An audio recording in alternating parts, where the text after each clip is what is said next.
Hi everybody and welcome. In this video I'm going to show you how you can easily resolve key delay input.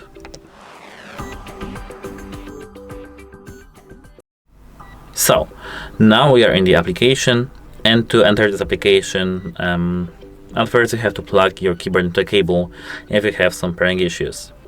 Here now I will show you some tips. At first we have to enter our keyboard here, and now we have to enter power. Disable power saving and disable dim lighting. Then go to lighting and lower your brightness. Here switch off these two options and set the quick effects from the effects section. Now you have to make sure that you have your switch in your keyboard set to 2.5 GHz or Bluetooth. Then charge your keyboard and everything should be fine. That's it. Hope it helps you and goodbye.